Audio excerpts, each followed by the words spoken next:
All right, let's dive in. Today, we're taking a deep dive into the world of strategic management. But with a twist, we're focusing on the aviation industry. Buckle up. You guys send in some fascinating material for this one. Academic course outlines, lecture slides, the works. So what's our mission for this deep dive? Well, we're going to uncover the secrets of how those high-flying aviation companies make their big decisions, from navigating fierce competition to tackling those big sustainability challenges. Yeah, that sounds pretty complex. But honestly, when I hear strategic management, I just picture, like, boardrooms and spreadsheets. Yeah. What does it actually look like in the fast-paced world of aviation? It's funny you say that because a strategic manager in aviation needs to be a bit of a superhero, actually. Oh, okay. I'm intrigued. Yeah, they need to have this incredible vision. They need to see the future trends before they even hit the radar. Like a fortune teller. Kind of. But they also need to be master planners, strategizing how to reach those ambitious goals. So visionary and strategic. Got it. Oh, and one more thing. Hit me with it. They can't be afraid of numbers. They need those top-notch analytical skills. Okay, that makes sense. They got to make sense of all that complex data. Yeah. Make quick decisions under pressure. Got it. And even foster innovation across the entire company. Wow, demanding job description. I'm tired just thinking about it. But before we jump into the nitty-gritty of all that, Right. why don't we take a little trip down memory lane? Those early milestones in aviation were pretty mind-blowing, don't you think? Oh, absolutely. Like, picture this. It's 1783, and the Montgolfier brothers are about to launch their hot air balloon. But get this. Their first passengers were a sheep, a duck, and a rooster. Talk about unusual cargo. Right. And then fast forward to 1903, we have the Wright brothers achieving the first powered flight, opening up like a whole new world of possibilities. Huge moment. And just 11 years later, in 1914, Tony Janis pilots the first scheduled commercial flight, a Benoist seaplane. These leaps forward were monumental. They paved the way for the industry we see today. So let's talk about that modern aviation landscape. Okay, yeah. It's more than just airlines, right? Oh, yeah, definitely. You got the big players like Boeing and Airbus manufacturing the aircraft, Yeah. the airport operators keeping those hubs humming, and those all-important regulatory bodies making sure everything runs safely and smoothly. And of course, can't forget the entire ecosystem of service providers that keep things moving behind the scenes. So many moving parts. I bet each player faces, like, unique challenges when it comes to strategic management. Absolutely. So what about the tools they use to navigate this complex world? Where do we even begin? Well, why don't we take a little trip through time? Okay, I'm going. Think of it as like a history of strategic thinking, starting way back in the 1960s. All right, take me back. Back then, the darling of the strategic management world was SWOT analysis. Ah, SWOT analysis. Strengths, weaknesses, opportunities, threats. A classic. I've encountered that in so many different fields. That's a good one. But how does it actually apply to a company like Boeing, for example? Well, you got to admit, Boeing's brand reputation, it's, synonymous with innovation and quality. That's a huge strength. For sure. But even giants have their weaknesses. Yeah, no one's perfect. And in Boeing's case, we saw how those operational inefficiencies came into sharp focus during the 737 and MAX crisis. Oh, yeah, that whole grounding situation. It was a big deal. Absolutely. So how did SWOT analysis, come into play during that time? Well, SWOT forces you to look both inward and outward. Internally, they had to address those operational issues and rebuild trust. Makes sense. Externally, they were facing fierce competition from Airbus, especially in that narrow-body aircraft market. Right. And let's not forget the mounting pressure to address environmental concerns and make aviation more sustainable. So, using SWOT analysis, they could systematically assess those internal weaknesses and external threats, Yes. while also leveraging their strengths to identify opportunities. It gives them a framework for action. Exactly. It helps you break down those complex situations into manageable chunks and make strategic decisions with a clearer perspective. Okay, SWOT analysis was big in the 1960s. What about the 1970s? What new tools were people using?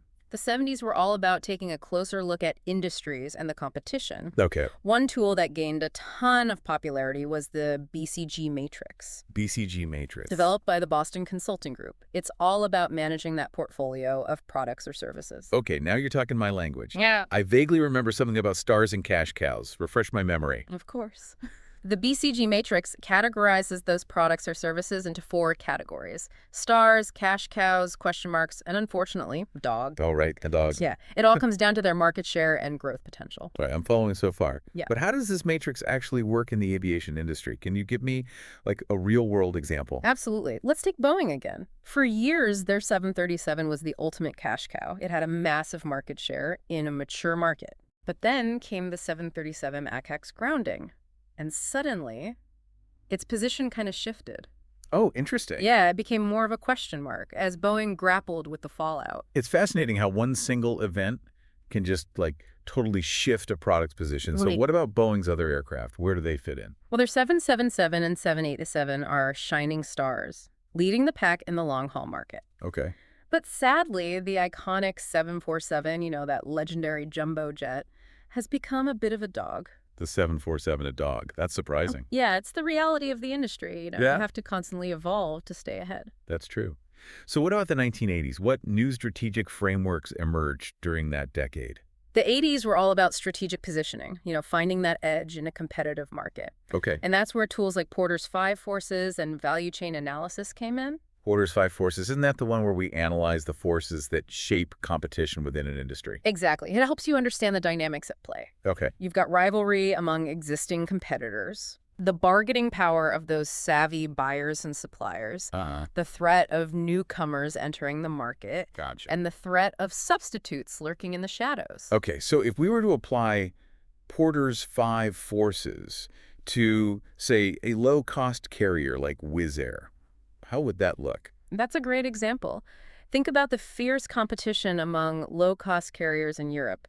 Wizz Air is constantly battling it out with rivals like Ryanair and EasyJet for those budget-conscious travelers. Yeah, that's a tough market. And then you've got the buyers, those customers who are incredibly price-sensitive and ready to jump ship if they find a better deal. Makes sense. And then on the other side, you have the suppliers, like Boeing and Airbus, holding significant sway Right. along with those fuel providers. So Wizz Air is caught in a tug-of-war between all those powerful forces. It's a constant balancing act. And, of course, there's always the threat of new low-cost airlines popping up. Yeah. Or even high-speed rail becoming a more attractive alternative for certain routes. Oh, yeah, for sure. So a strategic manager at Wizz Air needs to understand all of those forces inside and out to make those critical decisions about pricing, routes, and even, like, which aircraft to purchase. You got it. Now, I'm curious about value chain analysis. How does that fit into this whole strategic management puzzle? Value chain analysis helps you understand all the activities that a company undertakes to design, produce, market, deliver, and support its products or services. Think of it as mapping out the journey from raw materials to the final customer experience. So for an airline, that would include everything from aircraft maintenance and crew training to in-flight services and baggage handling. Exactly. And the goal is to pinpoint where value is created and where costs can be optimized at each stage of that chain. Okay. It's about understanding how each activity contributes to the overall value proposition for the customer. I see. It's not just about keeping costs low. It's about making sure each step in the process is actually adding value and contributing to a positive customer experience. Okay, so far we've covered SWOT analysis, the BCG matrix, Porter's 5 forces, and value chain analysis. We're really building up our strategic management toolbox.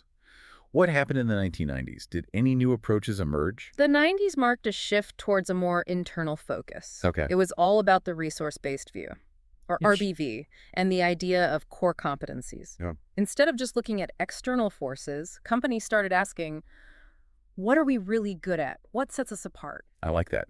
It's about leveraging those unique strengths to gain a competitive advantage. Yeah. So how does this resource-based view actually work in practice? It boils down to a company's VRIN resources. Yeah. These are the resources that are valuable, rare, inimitable, and non-substitutable. They're the crown jewels that give you that sustainable edge. Okay, VRN.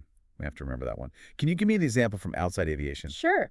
Think about Apple. They've built an empire on their brand reputation, that fiercely loyal customer base, Oh, for sure. their design prowess, and their innovative ecosystem. These are all VRIN resources. Okay. They're incredibly valuable to customers, rare in the tech industry, and almost impossible for competitors to replicate.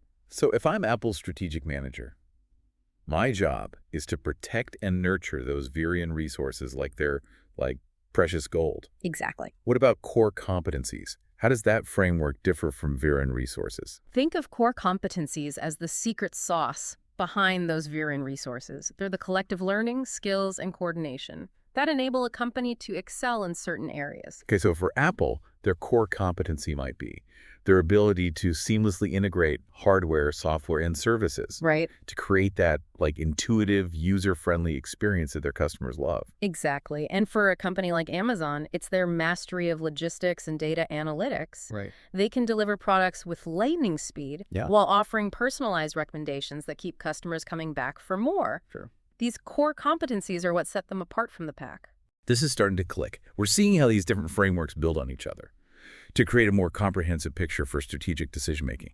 But what about the 2000s? The dot-com boom, rapid globalization. Well, those were some game-changing times. What strategic shifts took place? The 2000s were a whirlwind. It was the era of dynamic and disruptive strategies. Companies realized they needed to be agile, adaptable, and maybe even a little rebellious, shaking up the status quo. So we're talking about those big, bold concepts like dynamic capabilities, blue ocean strategy, and disruptive innovation. Definitely not your grandma's strategic management. You got it. Dynamic capabilities are all about a company's ability to sense shifts in the market, seize those opportunities, and transform themselves to meet new challenges. Okay. It's not enough to just have those great resources. You got to be able to reconfigure them on the fly to adapt. Amazon is a perfect example of this. They started as an online bookstore, but they just kept evolving, expanding into new markets, embracing new technologies. They even created their own cloud computing platform. They're like a strategic chameleon, always changing colors to stay ahead. Exactly. They've mastered those dynamic capabilities. Now, blue ocean strategy, that's a bit different. It's about finding those uncharted waters, those blue oceans, where you can create a whole new market space without battling it out with the competition in those crowded red oceans. Okay, so instead of fighting for market share, you create a whole new market where you can thrive without direct competition. Exactly. I love that. What's a good example of blue ocean strategy in action? Cirque du Soleil. Oh, yeah. They didn't just try to outdo traditional circuses. They reinvented the entire experience. How so? They got rid of the animal acts, toned down the clowns, and elevated the artistry and acrobatics to a whole new level. Interesting. It was a theatrical spectacle unlike anything anyone had seen before. That's blue ocean strategy at its finest. Okay, Cirque du Soleil, I get it. Now, on to disruptive innovation. That always sounds a bit intimidating, to be honest. Is it all about creating those, groundbreaking, never-before-seen products, those that revolutionize entire industries? It can be, but it's not always about those flashy, high-tech breakthroughs. A lot of times, disruptive innovations start by targeting those overlooked, underserved markets with simpler, more affordable products or services. Interesting. And then as those products improve, they gradually move up market. And eventually, they challenge those established players who didn't see them coming. So it's about shaking things up from the bottom up. Exactly. What's an example of that? Think about the early days of personal computers. Okay, yeah. They were clunky, slow, and limited compared to those massive mainframe computers. Right. But they were affordable for individuals and small businesses. That makes sense. And as technology advanced, those PCs got better and better. Yeah. And eventually, they disrupted the entire computing industry. Wow. That's a classic tale of disruptive innovation. So the 2000s were all about being dynamic, disruptive, and ready to shake things up. What about the 2010s and the present day?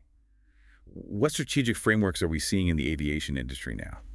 Today, it's all about data-driven and agile strategies. Companies are using big data analytics to uncover those hidden patterns and make smarter decisions. Okay. They're embracing agile methodologies to move faster and adapt more quickly. And they're using design thinking to put the user at the heart of innovation. I hear those terms all the time, but honestly, they can feel a bit abstract. How is big data analytics actually transforming strategic management in aviation?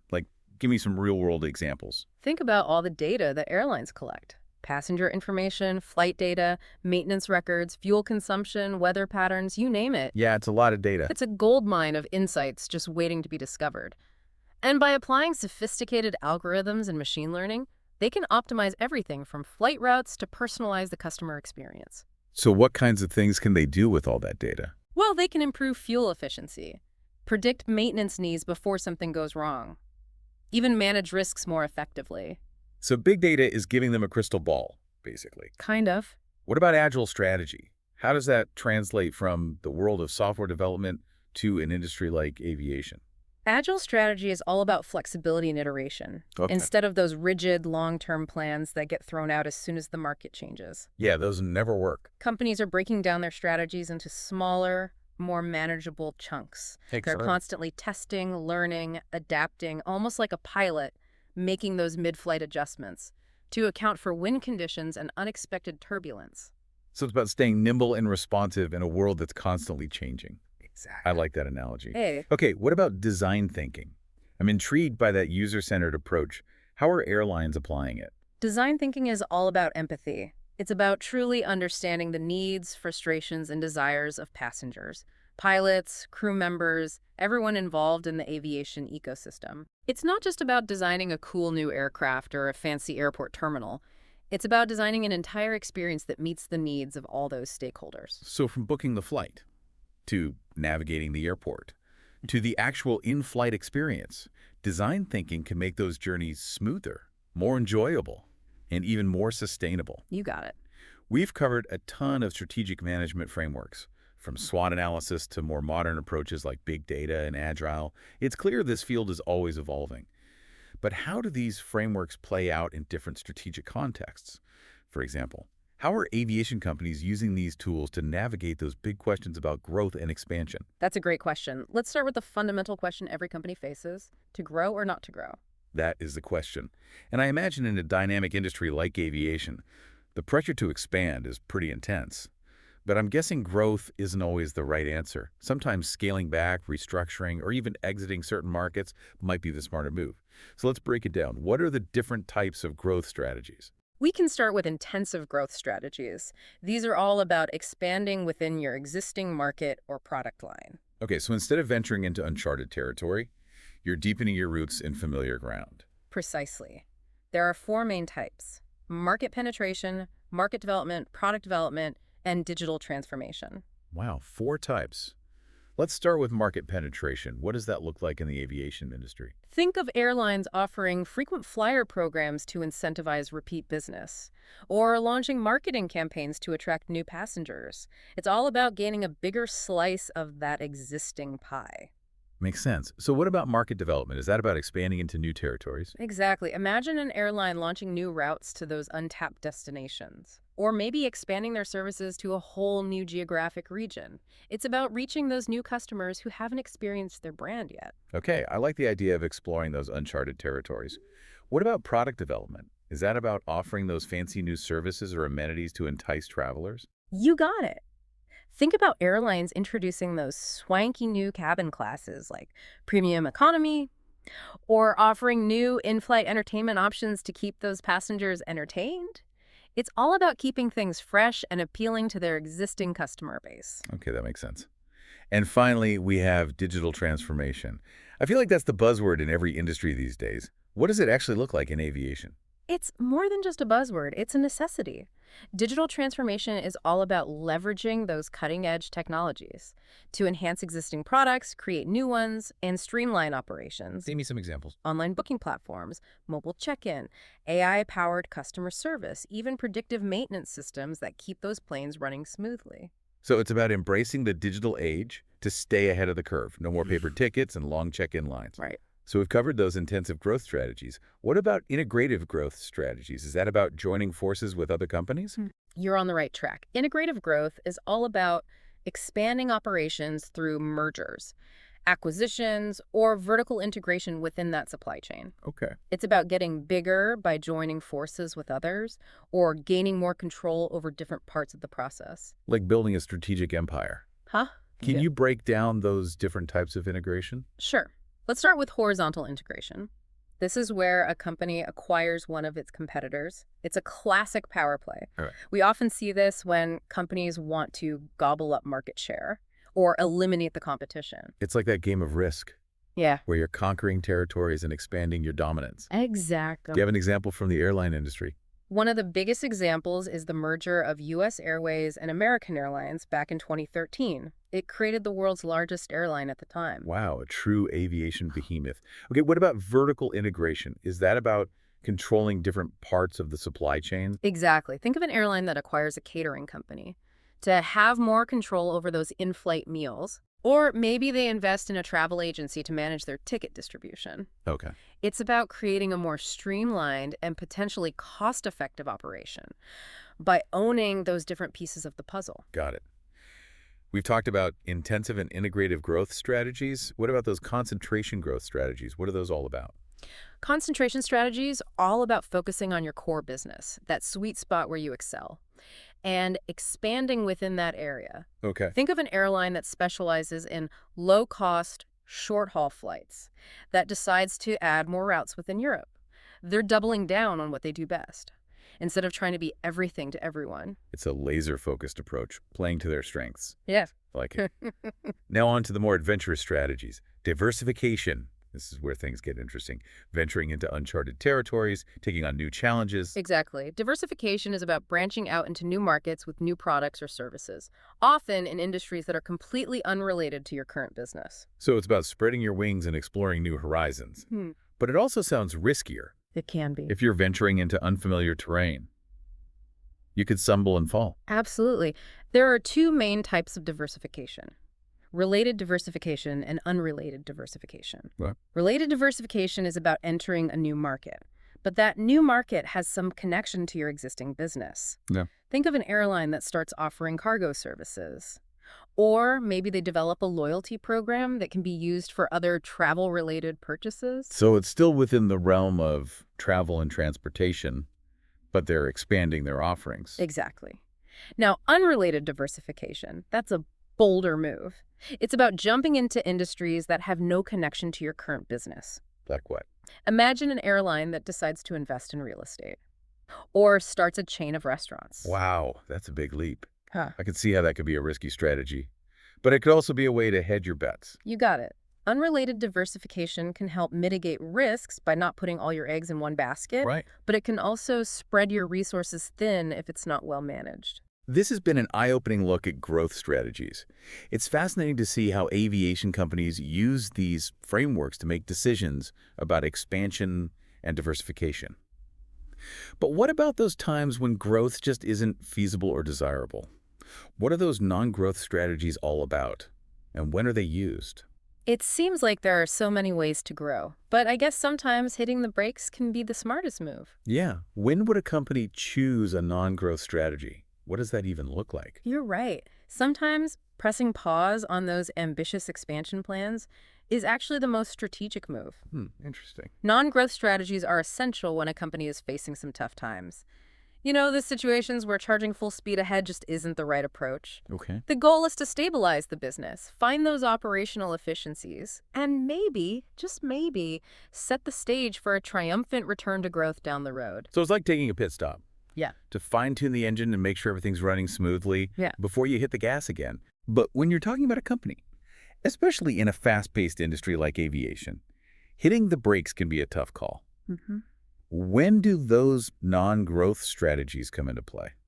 Well, they're usually triggered when a company is facing some serious headwinds, whether it's financial difficulties, a shrinking market, or maybe even like a global pandemic that throws everything off course.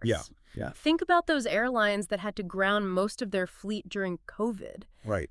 They had to make some drastic moves to stay afloat. That was a turbulent time for the entire industry. What kind of non-growth strategies did they use to weather that storm?